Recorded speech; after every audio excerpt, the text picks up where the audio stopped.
Je n'avais jamais prévu de garder mon succès secret, mais quand on grandit avec des parents comme les miens, on apprend que parfois, le silence est votre plus grande arme. Je m'appelle Alina Meyer, et voici l'histoire de comment j'ai construit une entreprise de 900 millions de dollars pendant que ma famille pensait que j'échouais. La table du jardin lors du dîner familial hebdomadaire de mes parents semblait plus petite que d'habitude ce vendredi soir. Peut-être était-ce le poids des nouvelles que je savais prêtes à éclater, ou peut-être était-ce simplement la déception étouffante qui semblait émaner de la blouse en soie parfaitement repassée de ma mère. « Alina, chérie, » commença ma mère délicatement, coupant son saumon. « J'ai croisé Janet Wong au club hier. Sa fille, Jessica, vient de devenir associée junior chez Goldman Sachs. » Elle marqua une pause, laissant l'accomplissement flotter dans l'air comme une lame de guillotine. « Elle n'était pas dans ta classe à Harvard ?» Je pris une gorgée d'eau lente, sachant déjà où cela allait. « Oui, maman. Nous avons eu plusieurs cours ensemble. » « Quelle fille intelligente » intervint mon père, sans lever les yeux de son téléphone. « Elle suit le bon chemin, contrairement à certaines personnes qui jettent des carrières parfaitement bonnes pour jouer à l'entrepreneur dans leur garage. » Il y a 3 ans, leurs paroles m'auraient profondément affectée, mais ce soir, elles m'effleuraient à peine. Je regardai ma montre, 19h45. Il restait 15 minutes avant que l'article du Wall Street Journal ne soit en ligne. En parlant de ma start-up dans le garage, dis-je en sortant une de mes cartes de visite et en la glissant sur la table. Je vous ai apporté une nouvelle carte. Nous avons changé de marque le mois dernier. Mon père l'a pris entre son pouce et son index comme si elle pouvait être contaminée. Meilleure innovation, lut-il avec un sourire moqueur. Très original, Alina. Que s'est-il passé avec ce joli petit nom que tu avais avant? Quelque chose avec des papillons? Chrysalitech le corrigeai-je. Nous avons grandi. Ma mère posa sa fourchette, l'inquiétude marquée sur ses traits parfaitement entretenus. Chérie, je pense qu'il est temps que nous ayons une discussion sérieuse sur ton avenir. Tu as 32 ans maintenant. Tous tes cousins sont établis dans leur carrière, ils commencent des familles. J'ai une carrière, maman. Jouer avec des ordinateurs dans ton garage n'est pas une carrière, s'éleva la voix de mon père alors qu'il frappait ma carte de visite sur la table. On n'a pas dépensé une fortune pour ton éducation afin que tu gâches ta vie avec ça, ce hobby. Je ressentis une familiarité dans la tension de ma poitrine, la même que celle que j'avais ressentie il y a 3 ans lorsque j'avais quitté mon prestigieux emploi de consultante pour lancer ma propre entreprise. À l'époque, leur désapprobation m'avait presque écrasée. Maintenant, elle ne servait que de carburant. Tu gagnes au moins de l'argent? Pressa ma mère. Quand as-tu pris de vraies vacances ou acheté des vêtements neufs? Cette blouse que tu portes, je suis sûre que je l'ai vue au dîner de Noël de l'année dernière. Je touchai la blouse en soie bleue simple, l'une de mes préférées, en fait, et souris. Je me débrouille bien, maman. Tu te débrouilles bien? Se moqua mon père. Ton frère James vient de signer un contrat de 50 millions de dollars dans son entreprise. Ça, c'est se débrouiller. Toi, tu joues à la CEO avec un groupe de nerds d'ordinateurs. 19h55, il restait 5 minutes. Le problème de mes parents, c'est qu'ils ont toujours mesuré le succès de manière très spécifique, des postes prestigieux, des marques célèbres, des voitures de luxe et des clubs exclusifs. Lorsque j'ai obtenu mon diplôme de Harvard, ils avaient déjà ma vie parfaitement planifiée, entrer dans une grande société de conseil? C'est fait. Grimper dans la hiérarchie d'entreprise? En cours. Épouser un homme convenable de notre cercle social? En attente. Vivre la vie qu'ils avaient tant travaillé pour me permettre de mener? Mais au lieu de cela, j'ai découvert quelque chose qu'ils ne comprendraient jamais, une vision. Cela s'est produit lors d'un projet de conseil de routine. J'aidais une grande banque à améliorer ses systèmes de cybersécurité lorsque j'ai remarqué une faille fondamentale dans la façon dont les institutions financières traitaient les transactions numériques. Une petite brèche, mais significative, que personne ne semblait voir. Une manière de rendre la banque numérique non seulement sécurisée, mais pratiquement infranchissable. L'idée m'a envahi. J'ai passé des mois à faire des recherches, à développer, à tester. Lorsque j'ai enfin compris ce que j'avais entre les mains, j'ai essayé d'expliquer cela aux associés de l'entreprise. Ils m'ont donné des tapes métaphoriques sur la tête et m'ont dit de me concentrer sur les projets assignés. Alors, j'ai démissionné. Le jour où j'ai annoncé à mes parents que je quittais un emploi à 6 chiffres pour ouvrir une entreprise de cybersécurité, ils ont réagi comme si j'avais annoncé que j'allais rejoindre une secte. Ma mère a pleuré. Mon père a crié. Mon frère James, le fils doré, a essayé de me faire interner pour une évaluation psychiatrique. Au moins dis-moi que tu sors toujours avec ce garçon, Richard Wham, dit ma mère, me ramenant au présent. L'entreprise d'investissement de Richard se porte très bien et il vient d'une famille tellement respectable. J'ai regardé mon téléphone. 19h59 en fait, maman, la société de Richard a essayé d'investir dans ma société l'année dernière. Vraiment? Mon père leva la tête, attentif. Qu'est-ce qui s'est passé? J'ai refusé. Leur évaluation était bien trop basse. Ma mère leva les mains au ciel. Bien sûr que tu as refusé. Mon Dieu, quelle horreur d'accepter les conseils de gens qui réussissent et savent ce qu'ils font. 20h, à la seconde exacte. 3 téléphones vibrèrent en même temps, le mien, celui de mon père et celui de James, qui jusque-là était resté remarquablement silencieux pendant tout le dîner. Alerte de dernière minute du The Wall Street Journal. Quoi? La voix de mon père disparut tandis qu'il lisait le titre. Son visage, normalement bronzé des week-ends de golf, devint pâle. Ma mère regarda entre nous. Robert, qu'est-ce qui se passe? James lâcha un sifflement bas en lisant son téléphone. Mon Dieu! Les doigts tremblants, mon père lut le titre de la manchette à voix haute. Start-up technologique Meyer Innovation dévoile un protocole révolutionnaire de sécurité bancaire. Guerre d'enchères entre grandes banques propulse l'évaluation à 900 millions de dollars. Le silence qui suivit fut la musique la plus douce que j'ai jamais entendue. Voyez-vous, pendant que mes parents pensaient que j'échouais, jouant à l'entrepreneuse dans un garage, je construisais en réalité quelque chose de révolutionnaire. Ces geeks de l'informatique qu'ils méprisaient tant? Des ingénieurs et cryptographes de classe mondiale qui croyaient en ma vision. Ce garage? Un centre de développement sécurisé, avec plus de puissance de calcul que la plupart des universités. Et aujourd'hui, après 3 ans de travail, des dizaines de brevets et des programmes pilotes réussis avec 3 grandes banques, nous rendions enfin public ce que nous avions créé. 900 millions? Ma mère balbutia, attrapant le téléphone de mon père. Il doit y avoir une erreur, pas d'erreur, répondis-je calmement, buvant une gorgée d'eau. En fait, l'évaluation est basse. Nous avons refusé une offre d'1 milliard de Goldman la semaine dernière. Il voulait trop de contrôle. La main de mon père tremblait tandis qu'il se servait un autre verre de vin, en renversant un peu sur la nappe impeccable. Ma mère ne s'en aperçut même pas, trop occupée à faire défiler l'article, les yeux écarquillés à chaque paragraphe.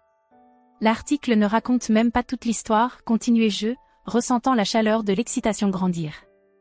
Vous voudriez savoir combien de banques se battent pour notre technologie en ce moment? Ou combien d'agences gouvernementales ont demandé des réunions? Ou peut-être seriez-vous intéressé de savoir que la société de Richard Wong offre maintenant 20 fois ce qu'elle a proposé l'année dernière? James lança un autre sifflement. Frère, pourquoi ne m'as-tu pas dit? J'aurais pu t'aider pour la partie juridique. De la même manière que tu m'as aidé, en suggérant que j'avais besoin d'une évaluation psychiatrique quand j'ai lancé l'entreprise? Il eut au moins la décence de paraître gêné. Ma mère trouva enfin sa voix. Mais, tes vêtements, ta voiture, tu vis dans ce petit appartement. Je souris, me souvenant du courtier immobilier qui, discrètement, était déjà en train de trouver une nouvelle maison pour moi. T'es-tu déjà demandé que peut-être j'ai des priorités différentes des vêtements de marque et des voitures de luxe? Que le succès n'est pas toujours quelque chose de visible en surface? Tout ce temps, murmura mon père, toujours plongé dans son téléphone. Tous ces dîners où nous avons ridiculisé tes choix, diminué tes rêves, te traitant comme un échec. Je gardai ma voix calme, mais je sentis des années de frustration bouillir à l'intérieur. Oui, papa. Tout ce temps. Le jardin tomba dans un silence absolu, brisé seulement par le doux son de la fontaine que ma mère avait importée d'Italie. À cet instant, je vis mes parents clairement pour la première fois. Ils n'étaient pas les grands arbitres du succès que je pensais qu'ils étaient un jour. Ce n'étaient que des gens, coincés dans une vision limitée de ce que la réussite devrait être. Mon téléphone vibra à nouveau. Une autre alerte d'actualité. Un autre article sur Meyer Innovation. Bientôt, les appels commenceraient, investisseurs, journalistes, clients potentiels. Notre phase de discrétion était terminée. Et tout allait bientôt changer. Je me levai, lissant mon vieux chemisier en soie. Je dois y aller. Ce seront des jours très chargés. Alina, attends. Appela ma mère alors que j'attrapais mon sac. Nous devrions célébrer. Je vais appeler le club et organiser une fête. En fait, je prépare une célébration pour l'entreprise la semaine prochaine. Rien d'extravagant, juste un dîner pour mon équipe, les brillants, geeks de l'informatique, qui ont aidé à construire cette société. Vous êtes invités, si vous voulez les rencontrer. Je marchais jusqu'à ma voiture, une Toyota pratique de 3 ans, les laissant figés à table. En conduisant, j'aperçus ma famille dans le rétroviseur, mon père toujours plongé dans son téléphone, ma mère essuyant ses yeux avec la serviette, et James secouant la tête, incrédule. Le matin suivant, mon bureau était méconnaissable. L'espace tranquille où j'avais construit mon entreprise n'existait plus. À la place, un tourbillon d'activités occupait chaque recoin. Des équipes de relations publiques étaient rassemblées autour des tables de conférence. Des investisseurs attendaient dans le hall. Mon téléphone n'avait pas cessé de sonner depuis l'aube. Alina, Goldman est en ligne 3. Appela mon assistante, Rachel, alors que je me frayais un chemin à travers le chaos. Et ta mère a déjà appelé 6 fois. Pause. Bien sûr, elle allait t'appeler. Prends les messages pour les deux. Ma start-up de garage occupait les 3 étages supérieurs d'un entrepôt rénové dans le quartier technologique de la ville. Pas que mes parents en aient eu vent. Le garage qu'ils imaginaient était en réalité un espace de 30 000 pieds carrés, équipé de technologies de pointe pour la recherche et le développement. Les nerds de l'informatique étaient en réalité plus de 100 ingénieurs, cryptographes et experts en sécurité de renommée internationale. Réunion de l'équipe dans 5 minutes. Annonçai-je en me dirigeant vers la salle de conférence principale. En marchant, je vis mon reflet dans la fenêtre, je portais toujours la même vieille chemise en soie d'hier. Ma mère serait horrifiée. Cette pensée me fit sourire. La salle de conférence se remplit rapidement. Ces visages, certains épuisés d'avoir travaillé toute la nuit, d'autres excités par la révélation publique de l'entreprise, étaient la véritable histoire derrière le succès de Meyer Innovations. Les gens qui avaient cru en la vision quand elle n'était encore que des croquis sur un tableau blanc.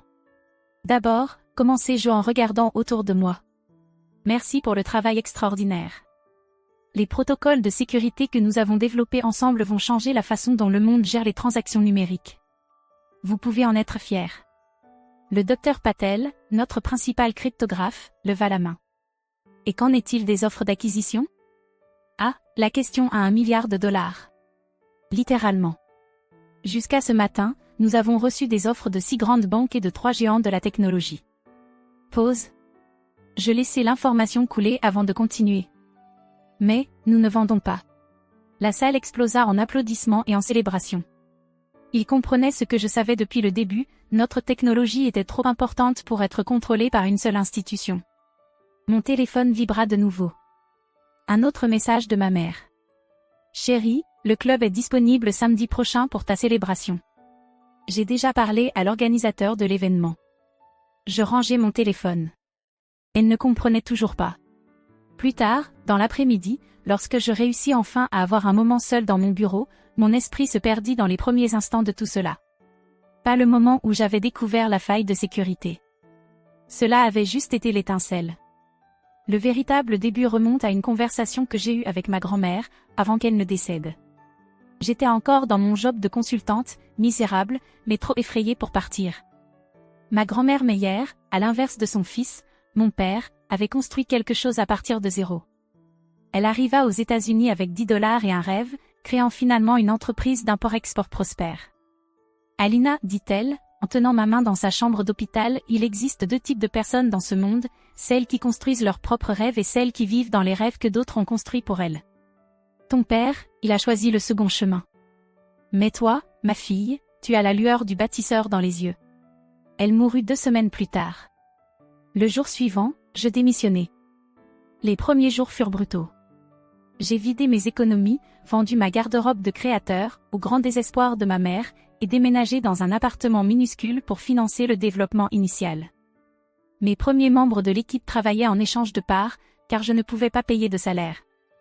Nous avons vraiment commencé dans un garage, le garage de mes propriétaires, que nous louions comme espace de travail supplémentaire. Les paroles de mon père, de ces jours-là, résonnaient encore. Tu gâches ta vie dans une illusion. Mais nous ne le faisions pas. Chaque nuit sans sommeil, chaque test échoué, chaque dîner de ramen nous rapprochait de quelque chose de révolutionnaire. Notre protocole de sécurité n'a pas seulement corrigé la vulnérabilité que j'avais découverte, il a complètement réinventé la façon dont les systèmes numériques pouvaient se protéger. Un coup à la porte de mon bureau me tira de mes souvenirs. James était là, avec une expression mal à l'aise dans son costume chic. La réceptionniste a presque refusé de me laisser monter. Il tenta de faire une blague. Eh bien, c'est une grande différence par rapport à ton garage. Je fis un geste pour qu'il s'assoie. Qu'est-ce qui t'amène ici? Maman pleure, papa boit, et moi, il s'arrêta, regardant autour de mon bureau. Je te dois des excuses pour cette histoire d'évaluation de santé mentale. J'avais tort. Oui, tu avais tort. Dis-je, ajustant sa cravate. Écoute, mon bureau serait ravi de s'occuper de ton travail juridique avec toutes ces offres qui arrivent. Arrête. Levez la main. Ce n'est pas des excuses, c'est une tentative de profiter de mon succès. Son visage devint rouge. Alina, sois raisonnable, on est de la famille. C'est drôle, cela n'avait pas d'importance quand tu as proposé. Je n'arrivais pas. Un autre coup à la porte l'empêcha de répondre. Rachel apparut, la tête à la porte. Désolée de déranger, mais l'équipe a besoin de toi. Nous détectons des schémas inhabituels dans le déploiement des tests. Je me levai. Je dois y aller. Du vrai travail à faire. Alina appela James, alors que je me dirigeais vers la porte. Comment tu as su? Comment tu as su que ça allait marcher, alors que tout le monde disait que tu étais folle? Je pensais à ma grand-mère Meyer, au premier jour dans le véritable garage, à l'instant où notre premier prototype a eu du succès. Je ne savais pas, répondis-je honnêtement, je savais juste que je devais essayer. C'est ça, la différence entre les bâtisseurs et les rêveurs, James. Les bâtisseurs n'ont pas besoin d'être sûrs, ils ont juste besoin de courage. Je le laissai dans mon bureau et me dirigeai vers l'étage recherche et développement, où mon équipe était réunie autour d'un ensemble de moniteurs. C'était ma vraie famille, les personnes qui ont cru, qui ont construit, qui se sont sacrifiées. Le docteur Patel fit signe de m'approcher. Regarde ce schéma dans le réseau neuronal. Il évolue plus vite que nos projections. Alors que je me perdais dans une discussion technique, mon téléphone vibra une dernière fois. Un message de ma mère. Chérie, s'il te plaît, laisse-nous faire ça correctement. On fait un petit dîner demain, juste quelques amis proches. Ils adoreraient entendre parler de ton succès. Je raccrochai le téléphone. Il ne comprenait toujours pas. Ce n'était plus une question de. Ça n'a jamais été. Ce soir-là, tandis que le bureau se calmait enfin, je me positionnais à la fenêtre, regardant la ville. Il y a 3 ans, j'avais tout quitté pour m'éloigner de ce que mes parents valorisaient, prestige, sécurité, statut. À leurs yeux, j'avais choisi un échec certain. Mais en étant là, regardant le coucher du soleil se refléter sur les bâtiments voisins, je réalisais quelque chose d'important, le succès ne consiste pas simplement à prouver aux autres qu'ils ont tort, il consiste à prouver à soi-même qu'on a raison. Ma Toyota pratique était toujours là, dans le parking, maintenant entourée de fourgonnettes de presse. La vieille blouse de soie reposait confortablement sur mes épaules. Demain, je ferai face à plus d'investisseurs, plus de journalistes, plus de drames familiaux. Mais ce soir, en ce moment, j'étais exactement là où je devais être. Mon téléphone était silencieux sur mon bureau, mais je savais ce qui se passait de l'autre côté de la ville. Maman appellerait ses amis, tentant de réorienter cette révélation vers quelque chose qui correspondait à sa vision du monde. Papa ferait des recherches sur ma société, lisant enfin les brevets qu'il avait rejetés comme des fantasmes. James calculerait comment profiter de sa connexion avec moi. Laissez-les. Leurs actions en disaient plus sur eux que sur moi. Le docteur Patel apparut à ma porte. Alina, l'équipe commande à manger dans ce petit endroit vietnamien que tu adores. Tu veux te joindre à nous? Je souris, pensant à la célébration que maman devait encore organiser au Country Club. Absolument. Alors que nous marchions vers l'ascenseur, entourés de canettes vides de boissons énergétiques et de tableaux blancs couverts d'algorithmes complexes, je ressentis un profond sentiment de paix. C'était ça, le succès, pas la valorisation, pas les gros titres, mais cela. Construire quelque chose de significatif. Diriger une équipe qui partageait ma vision. Rester fidèle à moi-même, même lorsque tout le monde disait que j'avais tort. Le matin suivant, un colis arriva à mon bureau. À l'intérieur, il y avait une vieille carte de visite usée de Meyer Import-Export et une note manuscrite, je l'ai trouvée dans les affaires de ta grand-mère. Je pensais que tu devrais la voir. Papa, je fixai la carte à mon mur, juste à côté de ma carte de visite, cette blague qu'il avait moquée quelques jours auparavant. Grand-maman Meyer aurait compris. Elle aurait été fière, pas de la valorisation à 900 millions de dollars, mais du courage qu'il a fallu pour en arriver là. Mon téléphone vibra. C'était Rachel cette fois. Le Pentagone est en ligne. Ils veulent discuter des applications potentielles.